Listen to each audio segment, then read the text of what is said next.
Hello दोस्तों, आज हम कर रहे हैं कक्षा 9th में क्षितिज भाग 1 के अंतर्गत दो बैलों की कथा गद्य भाग में इस पाठ के प्रश्नोत्तर।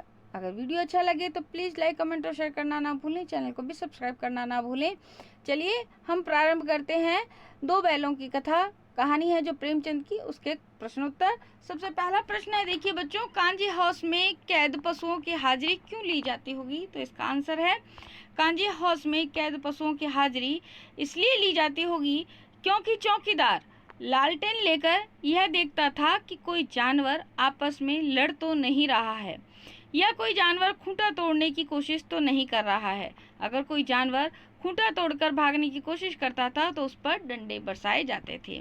दूसरा प्रश्न है, छोटी बच्ची को बैलों के प्रति क्यों प्रेम उमड़ आया? तो इसका उत्तर, छोटी बच्ची को बैलों के प्रति प्रेम इसलिए उमड़ आया क्योंकि लड़की भैरों की थी। उसकी माँ की मृत्यु हो चुकी थी। सौतेली माँ उसे हमेशा मारती रहती थी। उसी प्रकार बैलों को भी दिन भर जोता जाता था, डंडे मारे जाते थे और शाम को उन्हें सूखा भूसा खाने को दे दिया जाता था। इसलिए इन बैलों के से उसे एक प्रकार की आत्मीयता हो गई थी। प्रश्न तीसरा, कहानी में बैलों के माध्यम से कौन कौन से नीति विषयक मूल्य उभर कर आए हैं? तो इसका उत्तर है, देखिए बच्चों, दो बैलों की कहानी के माध्यम से कहानीकार ने दोनों मित्रों की घनिष्ठता और आत्मीयता के नैतिक मूल्य को दर्शाया है।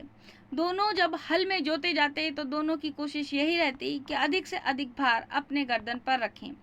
कहानी में मुसीबत के समय अपने मित्र का साथ ना छोड़ना, एक दूसरे की मदद करना, संगठित होकर मुसीबत का सामना करना आदि नैतिक मूल्य उभर करके आए हैं। प्रश्न 4 है, प्रस्तुत कहानी में प्रेमचंद ने गधे की किन किन विशेषताओं के आधार पर उसके प्रति गूढ़ अर्थ मूर्ख का प्रयोग करके किस अर्थ की ओर संकेत किया है? तो प्रस्तुत कहानी में प्रेमचंद ने गधे की स्वभावगत विशेषताओं के आधार पर उसके प्रति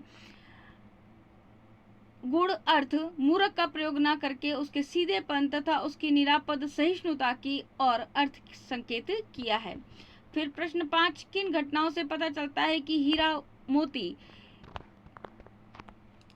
में गहरी दोस्ती थी? तो इसका उत्तर है, देखिए, हीरा और मोती दोनों गहरे दोस्त थे। ये दोनों साथ साथ खाते पीते, आमने सामने बैठकर एक दूसरे से मूक भाषा में बातें करते थे। एक मुसीबत में होता तो दूसरा उसका छोड़ करके भागता नहीं था। मार पड़ती तो दोनों को पड़ती, दोनों जहाँ जाते एक साथ जाते। प्रस्तुत कहानी में जब मोती चने के खेत में कीचड़ में फंसकर रखवाली कर रहा था करके पकड़ा जाता है, रखवाली करता हुआ पकड़ा जाता है, तब मोती के कहने पर भी हीरा वहां से भागता नहीं है। प्रस्तुत दृश्य दोनों की गहरी दोस्ती की ओर इंगित करता है। प्रश्न 6 है, लेकिन औरत जात पर सींग चलाना मना है, यह भूल जाते हो? हीरा के इस कथन के माध्यम से स्त्री के प्रति प्रेमचंद के दृष्टिकोण को स्पष्ट कीजिए। तो इसका उत्तर है, देखिए, लेकिन औरत जात पर सींग चलाना मना है। हीरा के इस कथन के माध्यम से प्रेमचंद का स्त्री का सम्मान कराने का दृष्टिकोण अभिव्यक्त हुआ है। प्रेमचंद साहित्य के माध्यम से समाज को उस समय व्यक्त बुराइयों के प्रति सजग करना चाहते थे। उस समय के समाज में स्त्रियों की स्थिति अत्यंत दयनीय थी। यही कारण है कि प्रेमचंद ने समाज के समक्ष स्त्री का सम्मान करने का आदर्श प्रस्तुत किया। प्रश्न 7 है, किसान जीवन वाले समाज में पशु और मनुष्य के आपसी संबंधों को कहानी में किस तरह व्यक्त किया गया है? तो इसका उत्तर है, देखिए, कहानी में किसान जीवन वाले समाज में मनुष्य और पशु का घनिष्ठ संबंध बताया गया है। वे एक दूसरे के सहायक और पूरक रहे हैं। किसान पशुओं को घर का सदस्य मानकर उनसे प्रेम करता है और पशु भी अपने स्वामी के लिए जी जान देने को तैयार रहते हैं। पूरी झूरी हीरा मोती को अपने घर के सदस्यों की तरह स्नेह करता था, इसलिए हीरा मोती 2 बार उसके ससुराल से भागकर अपने स्थान पर आकर खड़े हो गए। उन्हें देखकर वही नहीं, उसकी पत्नी, मतलब झूरी ही नहीं, उसकी पत्नी भी आनंद से भर चुकी थी। इससे पता चलता है कि किसान अपने पशुओं से मानवीय व्यवहार करते हैं। प्रश्न 8 है, इतना तो हो ही गया कि 9-10 प्राणियों की जान बच गई, ये सब तो आशीर्वाद देंगे। मोती के इस कथन के आलोक में उसकी विशेषताएं बताइए। तो इसका उत्तर देखिए, इस कथन से ज्ञात होता है कि मोती स्वभाव से उग्र है किंतु दयालु बैल है। वह अत्याचार का विरोधी भी है, ठीक है। तो वह मतलब अपने पीड़ितों के प्रति सहानुभूति रखने वाला भी है और आज़ादी का समर्थक है।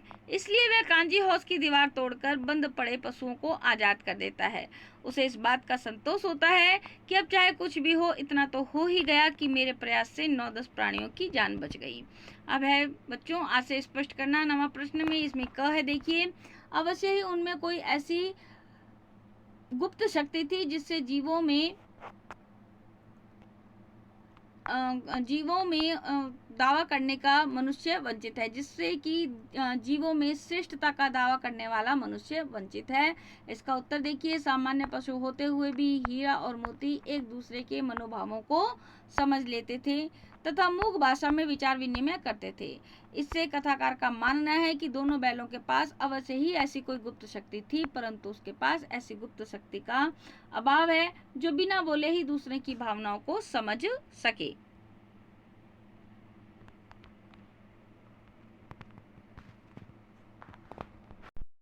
अब देखिए प्रश्न 9 में ख, उस एक रोटी से उसकी भूख तो क्या शांत होती, पर दोनों के हृदय को मानो भोजन मिल गया। तो इसका आशय स्पष्ट करना है। देखिए, गया के घर में हीरा मोती के साथ अत्याचार होता था। गया उन्हें मारता था, खाने के लिए सूखा भूसा देता था। दोनों बैल इसे अपना अपमान समझते थे। संध्या के समय उसी घर की एक छोटी सी बच्ची ने उन्हें 2 रोटियां लाकर दी। एक एक रोटी तो उनकी भूख क्या शांत होती, एक एक रोटी से बैलों की भूख क्या शांत होती, परंतु छोटी बच्ची के प्रेमपूर्ण व्यवहार को देखकर उन दोनों में एक शक्ति का संचार हो गया, मानो उन्हें कोई अच्छा भोजन मिल गया और उनके हृदय में यह भाव जागा कि यहाँ पर किसी सज्जन का वास है।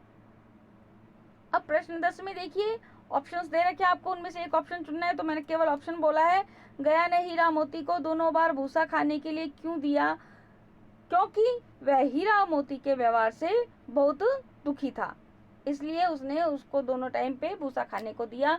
तो ये हुए आपके पास में प्रश्न उत्तर पाठ के। अगर वीडियो अच्छा लगा हो तो प्लीज़ लाइक, कमेंट और शेयर करना ना भूलें। चैनल को भी सब्सक्राइब करना ना भूलें। चलिए आज के लिए धन्यवाद, नमस्कार।